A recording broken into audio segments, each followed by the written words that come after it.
Yo, what's up mga suki? Good day mga suki, no? So may lechon naman tayo. So dito kami sa ano lang, sa barangay lang namin mga suki. So yan po. Home service po tayo ngayon mga suki. Home service lechon po tayo mga suki. So si Uncle Rolls po yung kasama natin. Ano po? Yan, nag-ano na lamas.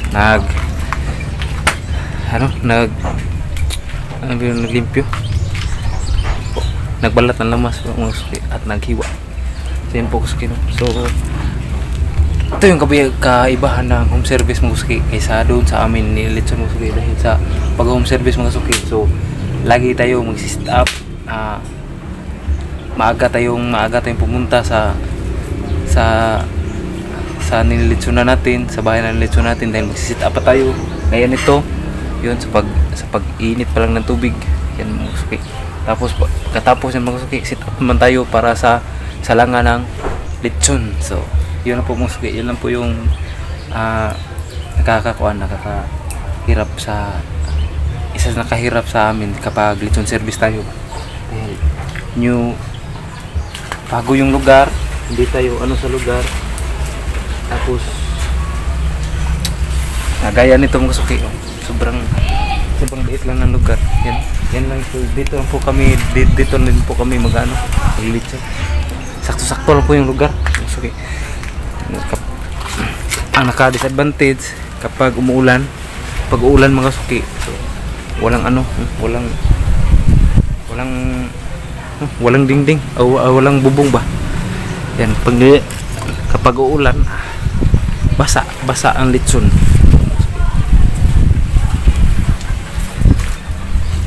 So balik tayo mga suki, mag-ano pa tayo sa baboy. Magkaka-time na kami dahil oras na din po. So 12 na yung oras. Tapos panghapunan siya mga suki. So maliit din po yung baboy. Pakita rin sa inyo yung baboy. Yan po. Yan po mga suki. Yan. Maliit lang siya, 30 plus lang mga suki. Pag wala nang tinayo o bituka, 30 plus po yun. So madali lang yun. So pakita ko sa inyo mga suki kung paano mga suki, paano namin ilulublob sa init tubig yung baboy mga suki. Pakita na sa inyo. Kumbaga ang ginagamit din ng mga suki, yung ginagamit namin is banyera mga suki. Banyera is yung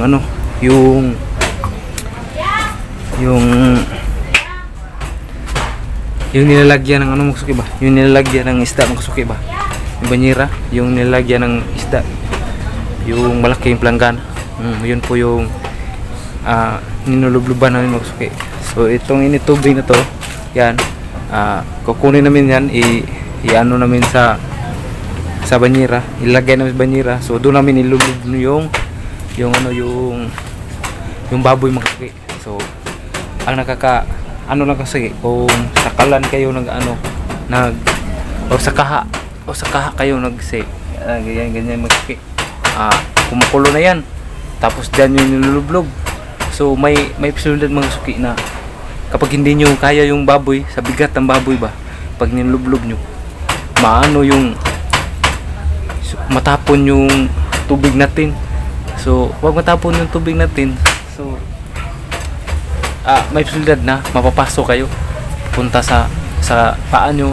So yun po, expo yan ganyan, yung inilublob bitaw sa kalan.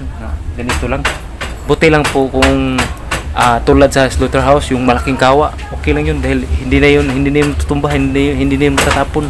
Okay lang yun. Pero pag ganito yan, parang manok nyo lang na inilublob sa initubig, okay lang dahil maliit, kaya lang natin. Pero yung ganyang laki, yung mga 30 plus na, hindi natin kaya yan dahil kahit sobrang kahit sobrang lakas nyo pa, kung mabitawan nyo, so yung initubig, matatapon. So X talaga yung ilulublob ang hindi safe ba yung ilulublob ang ang baboy sa hindi safe, hindi po safe yung kapag nilubog yung baboy dito dahil mayroon pa rin mainit din, may ano siya, may apoy siya sa ilalim kasi tapos kapag sobrang kulo mo rin siya ilulublob, so maano siya, maluluto, hindi na matagalan ka na sa pagkuha ng balahibo niya. So ang sa amin mga kasuki, ang sa amin para madali lang, so kukuha kami ng banyera or ano, planggana. Kukunin ko mga kasuki, ipapakita ko sa inyo kung ano yung tinutusluban namin sa baboy or saan namin lulublob yung baboy gamit saan namin ilulublob ang baboy sa initubig. Ano yung ginagamit namin kapag nilublob namin yung baboy sa initubig. So pakita natin sa inyo.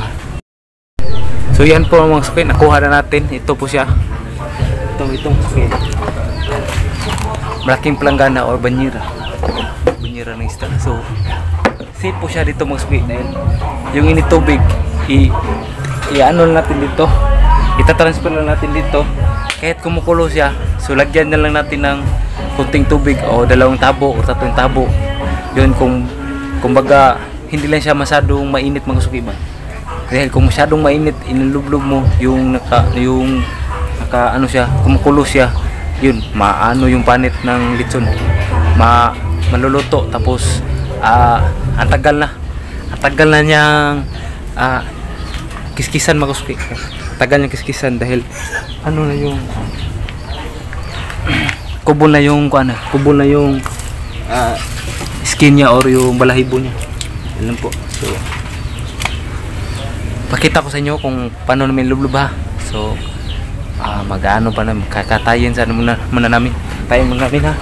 Pakita ko sa inyo paano yung lublob. Si Uncle Rolls yung maglulublob. Ano lang tayo, kumbaga mag-alalay lang tayo. May partner po talaga tayo pag maglulublob dahil baka matapon yung tubig. So iwas disgrasya, kumbaga iwas disgrasya. May taga hawid talaga nito pag nilublob, may taga hawid para hindi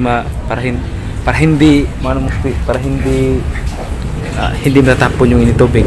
Baka mapunta pa sa paa natin, so mapasok tayo.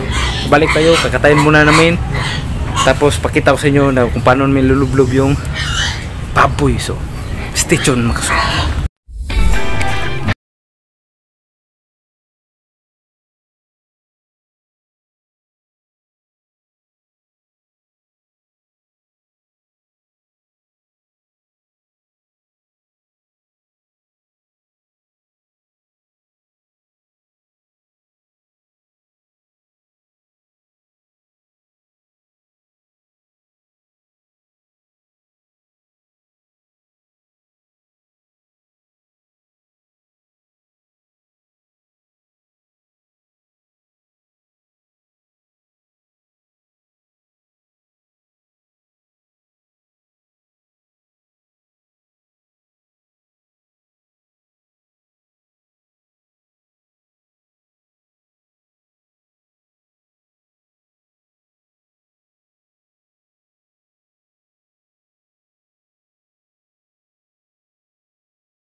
Ikot lang mesti. Ikot-ikot. Malalo yan mesti. 1 minuto siguro. Tapos yan. Unahin nyo mesti yung tungga niya, yung tainga niya, tainga. tainga yung unahin dahil yung tainga mo yung pinaka matagal matagal kunin yung balahibo kapag kumukubol or naluluto. Yan po transfer, ganyan lang muski. So tapos na ang ulo. So sa paa naman ang rolls do hop yan. Tapos tandugin na natin. Taga-video natin yan. Yan.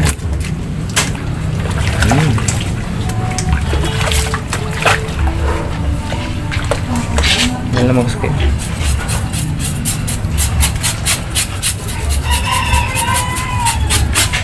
Yan lang magsukin. So, tabi-tabiugin nyo lang sa pangalan ko, tantandugon do. Beran? Sa pangalan tandugon. Ganyan ninyo lang, uyug-uyugin. Nahirapan, deskalisod mo kasi. Ayun niya. So, wala pa tayong 2 minuto. So, happy na siya. Mga 10 minuto to 5 minuto lang tumasok tapos na yung ilublob. Ganyan lang. Islot at hindi pa siya kubol, hindi siya luto. So required din po dito mga suki na yung kutsilyo nyo.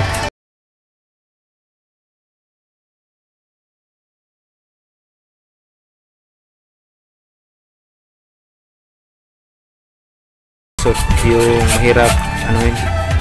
mahirap ilublob sa init tubig dahil madali lang siyang maluto. Madali lang maluto yung balat niya o yung balahibo yun.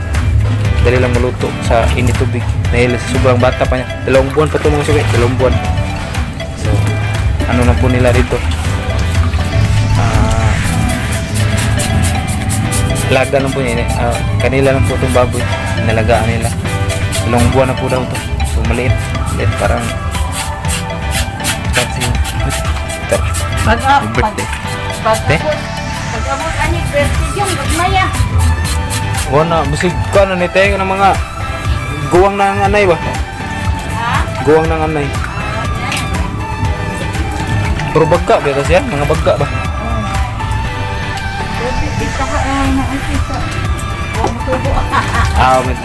Ang busig mo bawi nitay para 3 ka buwan te. Yan po. Kentolo?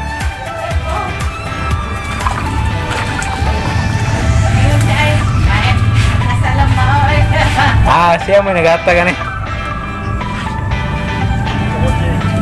Kuha na ako. Yan po. May hindi na slot mo. May hindi na kaslot. Yan. So, kuha na ito yung tubig. Okay. Tusi kapag ganyan mo suki. So, dito magagamit yung reserve natin na ini tubig ba dito magagamit. Yan po, yan kukuha tayo. Okay, punta natin doon. Yan lang mga suki.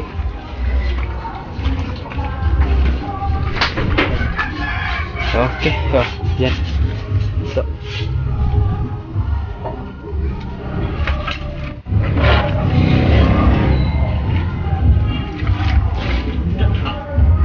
So yan no, sobrang init. Paslot largo mo sige. Yan. Slot malapit pang maluto. Yan po no. So tapos na. 5 minutes po talaga siya mo sige. Yan 5 minutes. So yan. So yan po mo sige no. Ganyan lang tapos na tayo yan. So ganyan lang kadali sa pagkatay, pag ihaw namin. Ganyan lang kadali mga suki, kapag kami magkatay mga suki, pinamatagal half hour. So ito ngayon mga 30 minutes na ata, hindi pa umabot. So yan po, hindi po natin naubos yung tubig init. Yan po, may tubig pa. So ganyan lang mga suki, ganyan lang kadali. So i-dismantle muna natin to. Sige, so stay tuned na, stay tuned. Balik tayo pag nasala na to. So i-dismantle muna natin.